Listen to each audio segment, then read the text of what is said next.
In over 800 years of Oxford University's history, the Sheldonian theatre had likely never been this still. The kind of silence that doesn't just settle, it weighs. Moments before, Professor Edmund Harrington had delivered a statement so bold, so inflammatory, it knocked the air out of the room. Africa, he declared, has contributed nothing to human civilization. Gasps were stifled, eyes widened. Nearly 500 scholars, students, and dignitaries sat frozen in disbelief. And then, from the front row, a single figure stood quietly, but with unmistakable presence. It was Ibrahim Traoré, the president of Burkina Faso. What happened in the 10 minutes that followed would ignite a global firestorm and effectively end Professor Harrington's career. That March afternoon was meant to be academic routine, a guest lecture on global leadership in the 21st century, part of Oxford's African Leadership Series. The hall was packed. Professors, students, diplomats, all gathered to hear from renowned minds, including a few visiting heads of state. President Traoré had slipped into the room earlier, dressed simply in a dark suit, a modest notebook in hand. He'd sat through presentation after presentation on economics, democracy, development, quiet, focused, respectful. At 3:30 p.m., Professor Harrington took the stage. A man in his late 60s, he looked every bit the intellectual heavyweight. Silver hair, wire-rimmed glasses, decades of published work behind him. Introductions hailed him as a Rhodes Scholar, author of 12 books, holder of multiple honorary degrees. When he spoke, his voice carried authority, decades of it. But it also carried something else, certainty, the kind that doesn't question itself. As he began tracing the roots of human progress, Harrington confidently named the usual suspects: mathematics, Greece; law, Rome; philosophy, Germany; industrial innovation, Britain. He glanced up, scanning the room like a seasoned performer. The pillars of civilization, he said, are undeniably Western. Some in the audience shifted uncomfortably, but he pressed on. Sure, he admitted, Asia gave us gunpowder and paper. The Americas, complex calendars. But Africa? He paused, long enough to let the tension build. A half-smile flickered at the corner of his mouth. I challenge anyone here, he said, to name a single significant contribution to civilization from sub-Saharan Africa. The continent, he concluded, has received civilization. It has not shaped it. And then silence. A kind of silence that rang louder than applause or protest ever could. In the front row, Ibrahim Traoré slowly shut his notebook. He placed his pen on the table beside it, precise and composed. Around him, African students and faculty sat stunned, their expressions caught between fury and fear. Fear of speaking out, fear of challenging someone so high up in a space so revered, and then, quietly but firmly, Traoré raised his hand. Professor Harrington looked down, clearly surprised and visibly annoyed. Yes, he said, his voice edged with condescension. Traoré stood, straight-backed, calm. No microphone needed. Professor Harrington, he said, his voice clear and steady, I'd like to respond to your statement, if I may.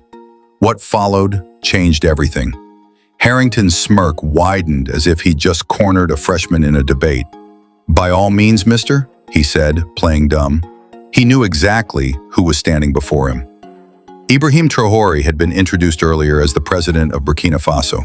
But Harrington wasn't just dismissing him, he was belittling him. Traoré, came the calm reply. No title, no reminder of rank, just the name. The room seemed to shift as Traoré accepted the challenge with quiet confidence. A ripple of energy passed through the audience. A few students discreetly hit record on their phones, sensing something was about to happen, something big. Harrington motioned toward the stage with mock generosity. Please, enlighten us. But let's try to stick to history, not romanticized nationalism. The arrogance in his voice was sharp enough to cut glass. Still, Traoré didn't flinch. He walked to the podium slowly, deliberately, a plain leather folder tucked under his arm. He placed it on the lectern, then looked out over the audience and straight into Harrington's eyes. Professor, he began, his voice steady. Before I respond to your challenge, may I ask you something? He leaned in slightly. In all your research, have you ever visited the manuscript libraries of Timbuktu? Have you studied the Dogon people's astronomical and mathematical systems? Or the metallurgical science of the Haya people of Tanzania? Harrington waved a hand dismissively. Mud huts and tribal myths don't define civilization, Mr. Traoré. We're talking about real contributions to human advancement, not folklore. A few audible gasps rippled through the room. The disrespect was blatant, but Traoré, unshaken, opened his folder. Then let's begin with something you might recognize, he said, holding up a photocopy of an ancient artifact. This is from the Lubombo bone, discovered in what is now Swaziland. It's over 44,000 years old. It contains the earliest known mathematical sequences in human history, 29 notches, tracking lunar cycles. He turned toward Harrington. Mathematics didn't begin in Greece. It began in Africa. For the first time, Harrington's smirk flickered, but he recovered quickly. Traoré reached for another sheet. Then let's talk about the Ashango bone from the Congo. 20,000 years old. Evidence of prime numbers, division, multiplication. That's 19,000 years before Greece. He let the silence sit for a moment, letting the weight of the timeline settle. Then, without missing a beat, you want something more recent? Fine. Let's talk about the University of Sankore in Timbuktu. In the 12th century, it housed 700,000 manuscripts and educated 25,000 students.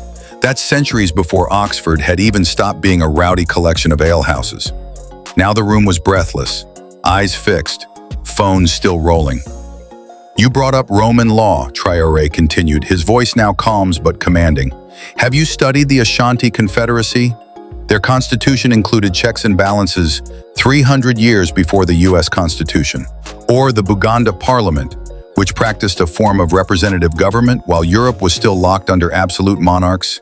He paused just long enough, then added, "In philosophy, yes. Germany gave us Kant. But have you ever read Zara Yacob, a 17th century Ethiopian thinker who wrote about reason, ethics, and human rights long before the Enlightenment reached Europe? His student, Walda Haywat, expanded on his work with treatises that rival anything written in Europe at the time." By now, Harrington wasn't smiling, and the Sheldonian Theater, for all its grandeur and centuries of tradition, had never heard history told like this. But of course, Harrington cut in, his voice tinged with sarcasm. They wrote in Ge'ez, not Latin, so maybe they don't count in your book. He tried to brush it all off. These are isolated examples, he added dismissively. But Traoré calmly raised his hand, and to everyone's surprise, the professor actually stopped talking. Isolated? Traoré said, his voice steady but with a fire beginning to build underneath. Let me explain isolation to you, Professor. He stepped forward slightly, the weight of history behind every word. Isolation is when the Library of Alexandria, founded by an African dynasty, was preserving the knowledge of the world, while the ancestors of Oxford's founders were still building huts out of mud. It's when African mathematicians were calculating the circumference of the Earth, while Europeans thought they'd fall off the edge. The energy in the room shifted again, students leaning in, pens scratching against notepads, phones still filming. You want contributions to civilization? Traoré continued, his voice rising not in anger, but in power. Let's talk medicine. He held up another page from his folder. The first successful cataract surgery was performed in Mali, 14th century, and in 1879, long before it was common practice in the West, a cesarean section was performed in Uganda, where both mother and child survived using techniques that European doctors wouldn't adopt for another 50 years. He glanced across the crowd. Ever heard of variolation? The original smallpox vaccination? Not Jenner's cowpox theory. It was practiced in West Africa long before it was brought to America by an enslaved African. He let that land before moving on. Architecture? He gave a nod, holding up another sheet. Great Zimbabwe's acoustic design still baffles engineers. The Nubian pyramids, older than the Egyptian ones, and the rock-hewn churches of Lalibela, carved top-down from a single piece of volcanic stone. No modern machines, just genius and precision. A pause. Maybe you haven't heard of these, Professor, he said, looking directly at Harrington. because they don't fit the narrative of African backwardness. The change in the room was unmistakable. Students who had been slouching were now leaning forward, fully engaged. Professors exchanged looks, some nodding, some clearly shaken.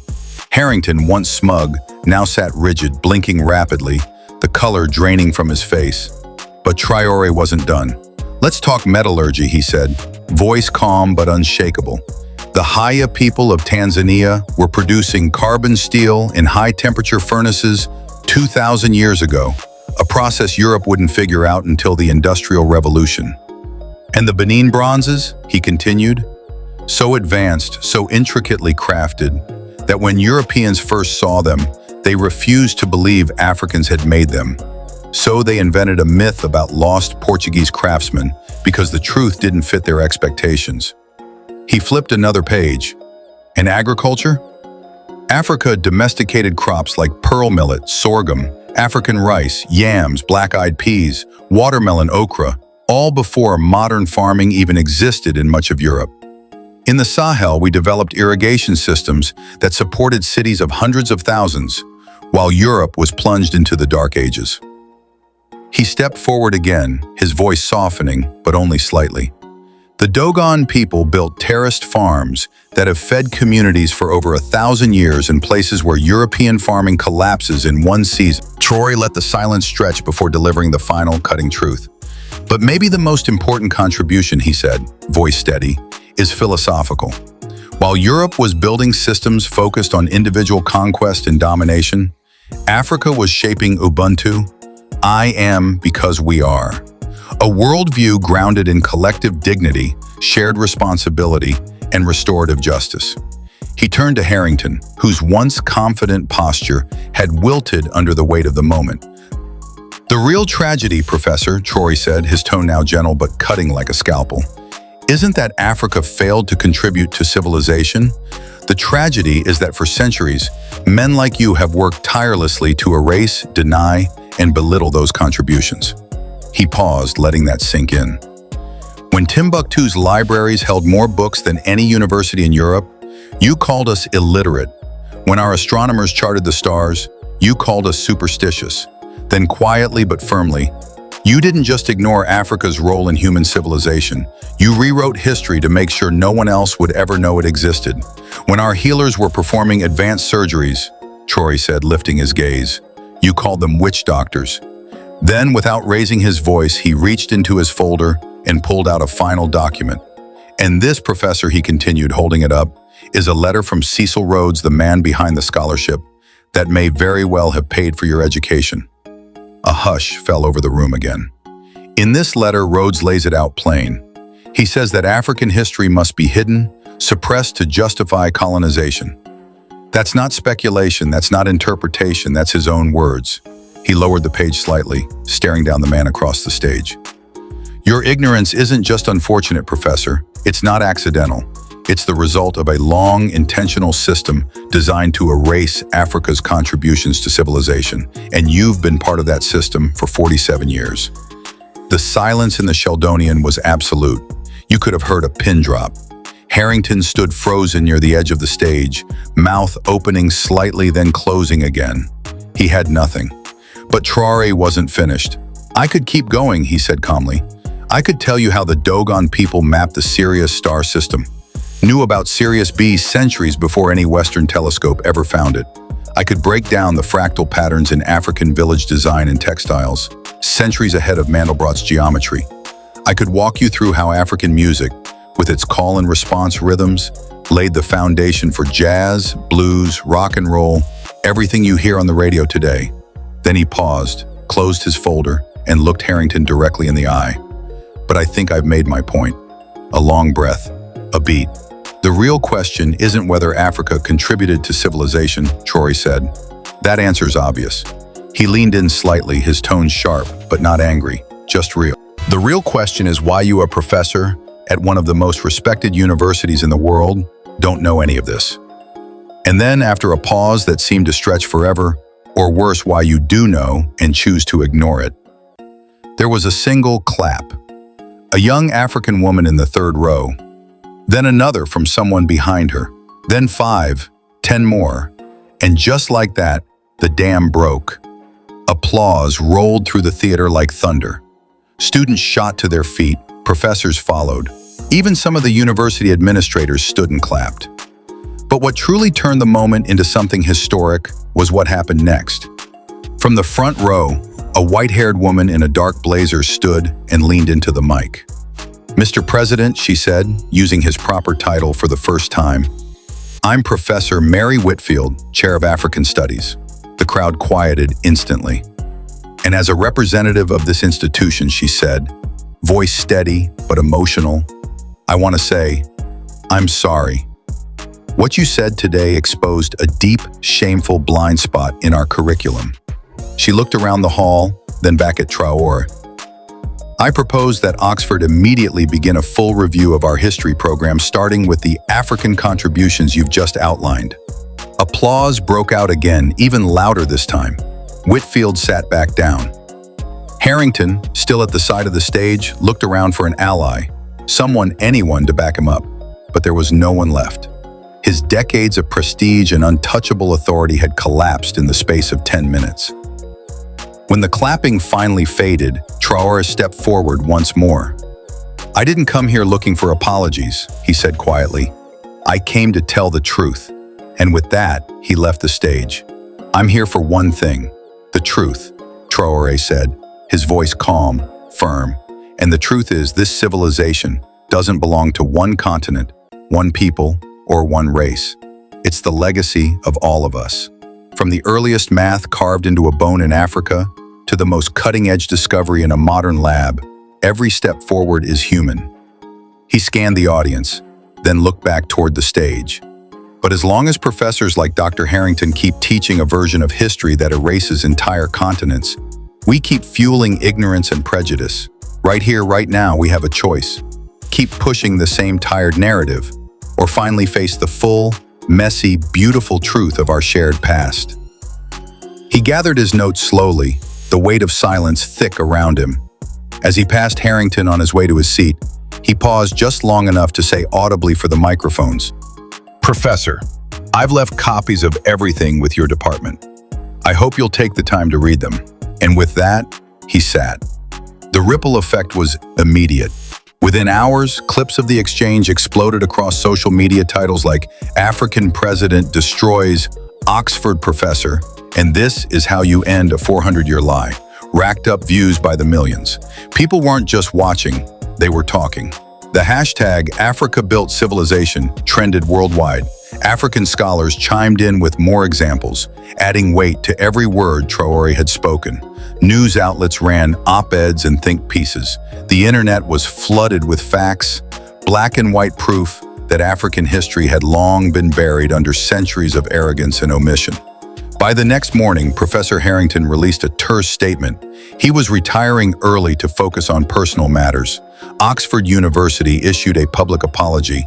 More than that, they announced a full review of their history curriculum, one that would finally formally include Africa's contributions to the world. But perhaps the biggest surprise? The Sheldonian Theater, the very place where Traoré had spoken, would now host an annual lecture series on African influence in global civilization. The first invited speaker? Ibrahim Traoré. Still, the biggest shift came from the students. Across British universities, enrollment in African studies skyrocketed. Young researchers began traveling to West Africa to explore archives that had been ignored for generations. The manuscripts of Timbuktu, Dogon astronomy, traditional medicine, all became subjects of serious academic study, not just curiosities to be glanced over. 1 year later, Oxford unveiled a statue in its main quadrangle. Not of Traoré, he'd humbly declined the honor, but of Ahmed Baba al-Timbuktu, a 16th century scholar who authored over 1,600 works on law, science, and ethics, while Oxford was still in its infancy. The inscription beneath read, "Knowledge has no color, wisdom has no continent, truth belongs to all humanity." Years later, in an interview, Traoré reflected on that day. "I didn't plan to give that speech," he admitted, "but when Harrington said what he said, I thought of the African kids who might hear those words and believe them. I thought about all the brilliant minds from our history, ignored, erased, stolen. I couldn't stay silent. He paused for a moment and shared a stating African state works Transvin. The real tragedy wasn't just Harrington's statement. It was that for decades, his views were acceptable in a place that claims to value truth and education. How many students sat in his lectures over 47 years, soaking up those half-truths? How many went on to lead, to govern, to teach others with the same blind spots? That's why I had to speak up, not to humiliate him, but to stop the cycle. The interviewer asked if he regretted how hard he went. "Regret?" Traoré said, shaking his head. "We've spent centuries being silenced, our stories told by those who enslaved, colonized, and exploited us. When you've been denied your history for that long, speaking the truth isn't harsh, it's necessary." Harrington had nearly 50 years to learn the truth, he said. He chose ignorance. I chose not to let that ignorance stand. Today, what the world calls the Traoré moment is studied in classrooms from Lagos to London. It's seen as a turning point, a flash of truth that forced academia to finally confront what it had ignored for too long. And now, from Cairo to Cape Town, from Atlanta to Accra, teachers begin their lessons with a truth that should never have been controversial. Africa didn't just participate in civilization, Africa started it. That quiet moment in Oxford wasn't just the end of a professor's career. It was the beginning of a long overdue conversation about who gets remembered, who gets erased, and how we define greatness in the story of us all.